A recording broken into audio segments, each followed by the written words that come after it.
थरपारकर ज़िलो जेका मुसलसल लॉकडाउन है 33 ॾींहं गुज़री विया आहिनि। समूरा शहर बंदि पियल आहिनि। मिठी, इस्लामकोट, छाछरो, डीपलो, नगर पार्कर, कलोई जा समूरा जेके शहर आहिनि मुकमल तौर ते बंदि आहिनि।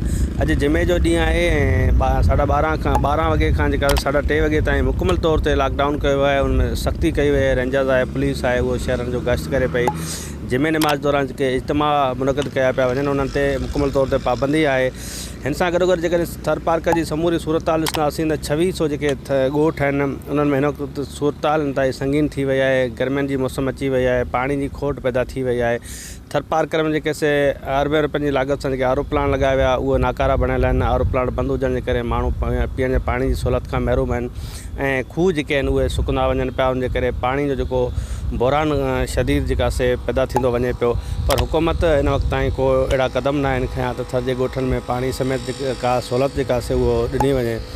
रिलीफ वारे कम जी जेकॾहिं ॻाल्हि ॾिसंदासीं त थरपारकर जा ॿाहिरि जा जेके अंदाज़नि समूरा जेके ॻोठ आहिनि उन्हनि में जेका रिलीफ मिलणु खपे उहो नाहे मिली। ऐं मथां रमज़ान शरीफ़ जो जेको सुभाणे खां पहिरियों रोज़ो स्टार्ट थिए पियो उन जे करे रमज़ान पैकेज जो बि को ऐलान नाहे थी सघियो। पंहिंजे वॾे वज़ीर जी ऐलान कयो आहे त 15 खां 20 ॾींहं वधीक लॉकडाउन जेका से रहंदो, सख़्तु कयो वेंदो। त हीअ वबा आहे, हिनखे मुंहुं ॾियण जे लाइ यकीनन असांखे समाजी विथी उहा त बरक़रार रखणी पवंदी। पर इहो बि सोचणो पवंदो त हीअ जेके लखनि जे तइदाद में जेके से माण्हू आहिनि उहे ईद जूं बि ख़ुशियूं कीअं मल्हाए सघंदा ऐं उहे जेके से मुसलसल हीअ 1.5 महीने खां जेको लॉकडाउन आहिनि उन्हनि जे घरनि जा चुल्ह विसामी विया आहिनि। उन्हनि वटि खाइण पीअण जे लाइ कुझु न आहे।